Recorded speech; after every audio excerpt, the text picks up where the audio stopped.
Hello my fellow Brickheads, it is I, Galaxy of Bricks here, with another LEGO video for you, and today we are doing something a little bit different than my usual videos, which are either comparisons or they are LEGO set reviews or something like that. Today we are looking at polybags, but specifically polybags that are quite rare to find now because a lot of these have been released within the last 10 to 6 to 7 years, so they are very hard to come by now. This video is part one of two. There are other polybags that I'm going to be looking at, but this is going to be the first part. And without any further ado, let's get straight into the video. Our first polybag and figure we're going to be looking at is this, and it's the First Order General that was released as part of the Force Awakens line in 2015 to 2016. Now this has the batch code of 5004406, and this is the minifigure right here. So that should give you another look there. Now, what I quite like about this figure is I think the black, the headpiece which they've got is rather nice. He's got that sort of gaunt, kind of older, sort of quite withered look to him. The hat is really nice as well, actually. I think that goes very nicely with the aesthetic that the First Order have in all of the sequel trilogy. And also, it won't show up on the camera, but this is a First Order this is a First Order General, because on his wrist, on his cuffs, you find red stripes, which denote the army and his rank of general. Now, this is quite a nice minifigure. I have one already in my collection, so to get hold of a second one is a really good option as well. If you're doing your Star Killer base marks, or you're doing a First Order Star Destroyer mark or something like that, picking up a few of these guys is actually a really good idea, because they'll go in very well with your General Huxes or your Snokes or your Kylo Rens. So that's the first one that we'll be looking at. Really nice figure, would highly recommend. Our second figure is also from The Force Awakens, and that is this. And that is listed on the bag as a First Order Stormtrooper, though actually he's a First Order Heavy Gunner Stormtrooper. He's got a standard blaster rifle, which is nothing too fancy. He's got a really nice torso print, which is kind of like a harness where he keeps his extra ammunition, his extra equipment, his explosives, things like that. He's also got this backpack, this back piece as well, which is very nice, adds to the character and his look. He also comes with the standard clone face of the time. It was 2015 after all, and I'll just show you now. This is what the back of the figure looks like. So if you don't want to keep posing with this, is backpack sort of additional piece, you can pose him without, and he looks something a little bit like this as well. Now, this figure, to the best of my knowledge, hasn't been released in a lot of sets. He's only been featured, as far as I know, he was featured in one of the battle packs from The Force Awakens, which I think was the I think it was First Order Technicians or First Order Specialist Battle Pack, which came with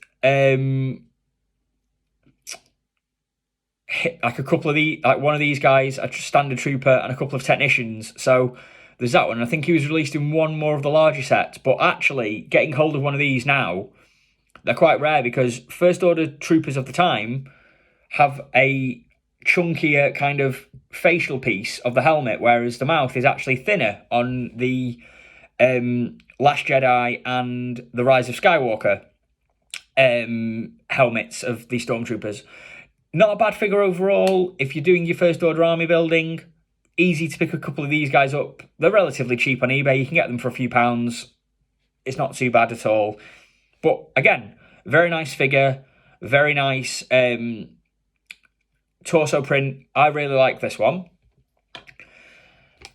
And our next figure we're going to be looking at is this. And this is the Rebel Awing pilot. He was released as well as part of the Force Awakens line. But again, with a lot of these polybags, they weren't actually released as individual polybags that you could buy in retail. A lot of them were mail-away exclusives, quantity-free exclusives. So if you spent over so much, you got a polybag of your choice free. Other ones were available at Comic Cons and conventions and various other events and things like that.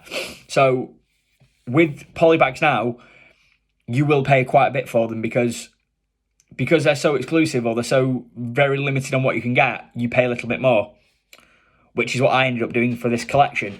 So this is the Rebel Awing pilot, which I really like the helmet on this guy. I think, I'm just to take it off and show you, it's something very different that you don't see with a lot of Lego Star Wars pilot figures. It's quite a bulky kind of helmet. It's got that sort of race car kind of astronaut kind of mix to it. It's very nice, and he comes with a dual-sided head, unlike the First Order General and the First Order Stormtrooper that I reviewed. So his first facial piece is a visor, which goes very well with the helmet on display, and his second piece is this, just a bog standard generic, doesn't look overly happy face.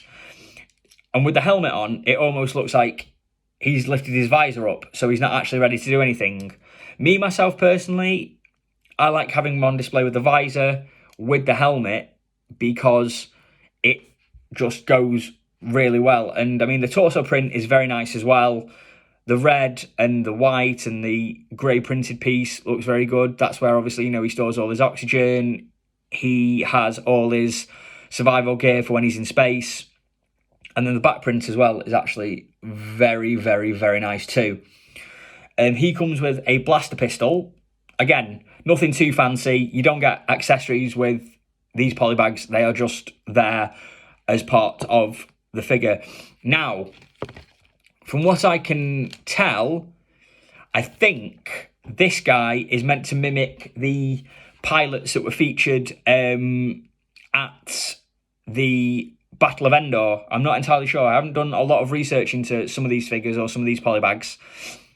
So that's one thing that I've noticed. I think A-Wing pilots have a different helmet to the actual what this figure is portrayed. I think this is more akin to a Rebel B-Wing pilot than it is an A-Wing pilot, because you notice in the film that A-Wing pilots, their helmets are shorter, thinner.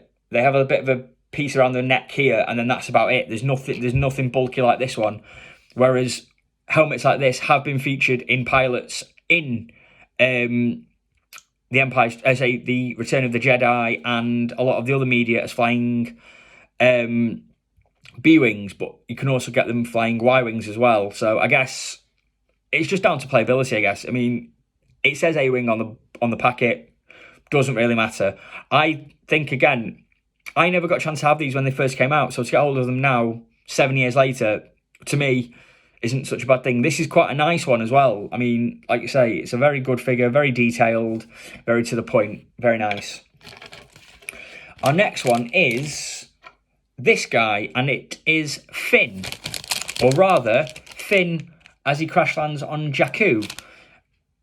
And his designation at the time was FN2187, because he was a First Order Stormtrooper who turned against the First Order and helped Poe Dameron escape from the Star Destroyer in a TIE Fighter, and then they get shot down, they crash on Jakku. As you can tell with this version of Finn, he's still got his Stormtrooper armour on without the helmet, but I don't think it will show up quite well on the camera, but his uniform and his armour actually has dirt and sand and muck from when they crash land in the desert plains of Jakku, which I think is a really nice detail. Now, this is the first character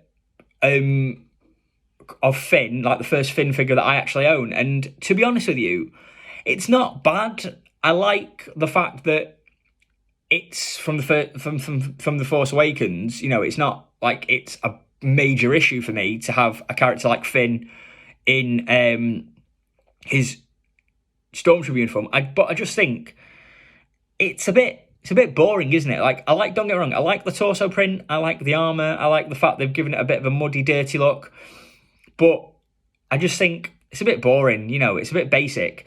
If they did do a couple of later sets where Finn was in his jacket that he wears, and then he's also in disguise in The Last Jedi, which is a bad set, but the figure's quite good. This version of Finn, I just think it's a bit boring. But again, it is rare. You can't get hold of it anymore. And I mean, he comes with a standard blaster. And just to give you an example, if you don't want to have him as Finn and you want playability, his helmet does mix with the other figures you can get. And this is what Finn would look like with a Stormtrooper helmet on. So there you go. If you don't like having Finn in his Stormtrooper armor without a helmet on, and you've got a spare figure with a helmet, you can just put that on. He can be another generic Stormtrooper. So there is playability there, which isn't bad. And finally, we come on to one of the highlights of this first part of the polybags for me, which is this. And it's C-3PO from The Force Awakens with his red arm. You see him during the Resistance base scenes and things like that when he links back up with R2-D2 and he's consulting the Resistance, and he has a red arm. And I think the contrast of that is quite different, because in later editions of Star Wars, you have C-3PO featured prominently, and he is a lot more, he's a lot more involved with the Rebel and Resistance sequences. So this is his Force Awakens version, where he makes a bit of a cameo. The red arm, really nice touch, goes quite well with his chassis and his legs and everything. Very nice. Not a bad looking C-3PO. It's also the first C-3PO I've got in my collection. So there we go. It's a win-win. Not bad, not great, middle of the tier. And I know I said that this was the last one of the polybags for part one. Well, actually, I did deceive you a little bit. We've also got this. Now, this is Han Solo in his parka and his survival gear for when he's on the planet Hoth from The Empire Strikes Back. Now, this polybag was released in 2013, so this is nearly 10 years old. As you can tell, it's an older one because he's got the old standard Lego headpiece, the flat round one that they don't release with a lot of Lego figures anymore. I think Luke Skywalker is one of the few Lego figures, and Obi-Wan Kenobi, that have something similar to this. Han Solo now has longer hair, as stated in a couple of previous videos that I've done. So this is quite a nice throwback. He comes with a dual head as well. So you get the standard kind of pained expression on his face. He looks a bit like, oh, what am I doing? And then you also have this version of him, which is him with goggles and his scarf. And that goes quite nicely with, if I can get it to fit on his head. There we go. And that features with his hood and his parka. Now, I like this version of him because I think it looks just a little bit better. And there is an interesting point with this one in particular. There was a bit of controversy because there have been versions of Han Solo over the years on Hoth that have been released with brown, but then there have also been versions of him that have been released with blue, because people can't really tell, is it blue, is it brown on Hoth? So there's been quite a up and down controversy. Now, from the best of my knowledge, it is actually brown, but there's a blue kind of tinge to it. So I don't know. A lot of the recent versions of Hoth have Han Solo with blue. The older ones have him with brown. Now, this is one of the oldest figures that I now have in my collection because this was released in 2013. A lot of the Lego that I have was 2015 or 2014 onwards. So this is officially the oldest figure that I have in my collection. And I like it. I think it's a good throwback. So if you have the old school Han Solo, this is a good one. And me as a collector, I'm going to keep him on display like that because I really like how he looks. So just to give you another recap. So you've got Han Solo, you've got Finn in his Stormtrooper gear, you've got the First Order Stormtrooper and the Rebel A-Wing pilot, and then you've got C-3PO and the First Order General. That's it. So we are coming to a close of part 1 of my Polybag series, but just to give you a sneak peek, we have got the R3-M2 Astromech droid, which came with this bundle of polybags that I got. We've got a large R2-D2 that is still in its box in the living room, and we've also got DJ, played by the amazing Guillermo del Toro in Benicio del Toro in The Last Jedi. So those are going to be for another video. Right, guys, I don't know if you've noticed, but this is going to be a shameless plug now. I am wearing the first prototype, a Galaxy of Bricks t-shirt. Now, they are just prototypes for the moment. I haven't decided if I'm going to release them as a full collection yet, or if I'm going to do them as a limited edition giveaway or anything like that. But if you want to be one of the recipients of a Galaxy of Bricks t-shirt, please like the video, drop a comment in the comment section, or get in touch with me on TikTok at the Galaxy of Bricks or Instagram at Galaxy of Bricks to let me know what you think. This is the first Galaxy of Bricks t-shirt of its kind ever. The picture is one that I took that is on my Instagram, and the font as well is kind of in keeping with the cartoony aesthetic. So if you really like this, please let me know, and we will get in touch and sorting them out with more. So until next time, guys, please stay tuned because there will be a part 2 of the polybags. There will be other set reviews to come. If you've not subscribed yet, what are you doing? Subscribe, help the channel grow, help become involved and part of this community that I hope you guys really enjoy.